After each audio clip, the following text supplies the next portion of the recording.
আসসালামু আলাইকুম। আগে আমরা আগে আমরা সবাই চিন্তা করতাম এবং ভাবতাম, মনেও করতাম। আর সবাই মনেও করে, আমিও মনে করি যে রাজনীতি মিন্স পলিটিক্স বা পলিটিক্স মিন্স রাজনীতি।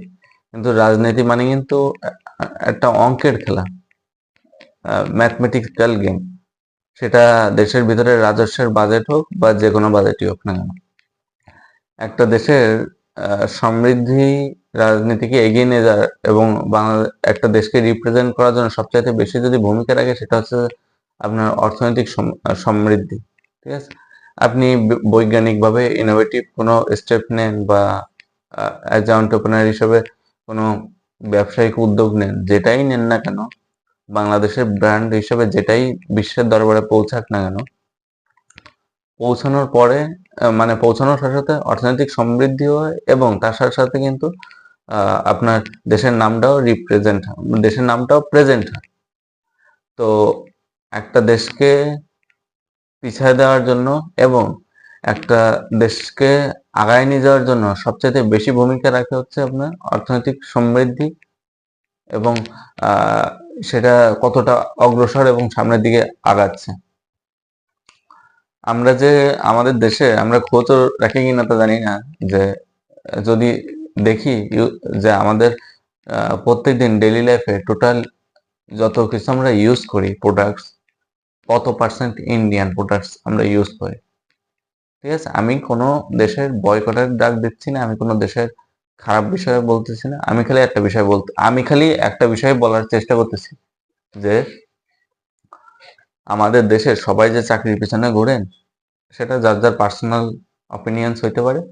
আমার খালি বিষয়, দেশটাকে যদি সামনের দিকে আগায় নিয়ে যাওয়ার প্রয়োজনীয়তা বোধ করেন, অর্থনৈতিক সমৃদ্ধির দিকে যদি নিয়ে যাওয়ার প্রয়োজনীয়তা মনে করেন, আমাদের দেশে যদি ঘুরে দেখেন, রেমন্ড থেকে চিন্তা করে পেপসোডেন্ট, পেপসোডেন্ট থেকে চিন্তা করে ক্লোজ আপ, ক্লোজ আপের থেকে চিন্তা করে ডাবল টুথপেস্ট, ঠিক আছে, তারপরে আরো বহুত আপনার কোম্পানি আছে বা ব্র্যান্ড আছে যেগুলো বাইরের দেশের আমরা ইউজ করি, কারণ আমাদের দেশে বিসিএস এর চাহিদা বেশি এবং অন্যান্য জিনিসের চাহিদা বেশি ব্যবসার তুলনায়।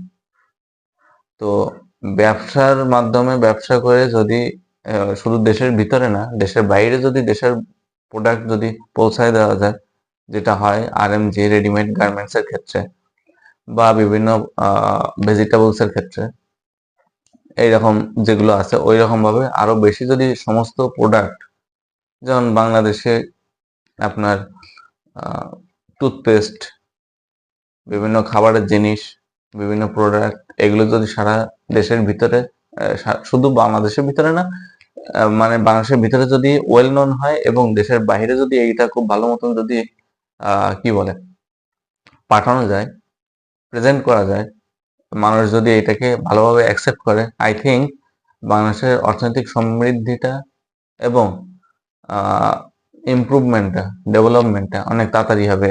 তো এই জন্য আমি বলার চেষ্টাও করতেছি যে রাজনীতি শুধু এইটা বলেন, আপনি একটা জিনিস চিন্তা করেন, যেখানে রাজনীতিতে যে দলই আসুক, যখন যেটাই করা হোক না কেন, সবকিছুতে বাজেট ঠিকঠাক করা হয়, বাজেট নিয়েই চিন্তা ভাবনা করা হয়। মেট্রো রেল বাজেট, ক্ষতিপূরণ বাজেট, ঢাকা ভার্সিটির হলের ক্ষতি বাজেট, বা বাজেট না, মানে স্টুডেন্টরা পরে উঠে গেছিল এবং বাজেট লাগেনি, বিষয়টা বোঝেন। তারপর বেক্সিমকো গ্রুপের যে মালিক সালমান এফ রহমান, ব্যাংক থেকে কত টাকা উঠাইছে? 36,000 কোটি টাকা। বাংলাদেশ থেকে পাচার হয়েছে কত? 11 লক্ষ কোটি, না যেন 15 লক্ষ কোটি, গতকালকে তাই দেখতেছিলাম যে 15 লক্ষ কোটি। ফেস দ্য পিপলের একটা পেজ থেকে দেখলাম, ফেসবুক পেজ থেকে দেখলাম। এখন কথা ওই জায়গায় বলছি, রাজনীতি মানে সব জায়গায় শুধু পলিটিক্স না, রাজনীতি মানে আপনার ম্যাথ গেম, অঙ্কের খেলা। সো শুধু চাকরির দিকে না তাকিয়ে যদি আমরা ব্যবসার দিকে তাকাই এবং আমাদের এই ব্যবসাগুলোর প্রসার ঘটিয়ে দেশের বাইরে ফরেন কান্ট্রিগুলোতে যদি আমরা এটাকে প্রেজেন্ট করতে পারি, আই থিঙ্ক এটা দেশের জন্য, দেশের মানুষের জন্য, সবকিছুর জন্যই এটা খুব বেনিফিশিয়াল হবে এবং ইউজফুল হবে। তো এটুকুই বলার জন্য, যেহেতু আমি ব্যবসা নিয়ে কথা বলি, তো ব্যবসার সাথে রাজনীতির রিলেশনটা বা টাকার অঙ্কের সাথে ব্যবসা এবং রাজনীতির রিলেশনটা একটু বোঝানো, যেটুকু বুঝি ওইটুকুই বোঝানোর চেষ্টা করি। আশা করি আমার কথাগুলো সবাই বুঝতে পারবেন, খারাপ হিসাবে নেবেন না। যদি কোনো কথা বলা ভুল হয়ে থাকে তো ক্ষমা সুন্দর দৃষ্টিতে দেখবেন। আসসালামু আলাইকুম।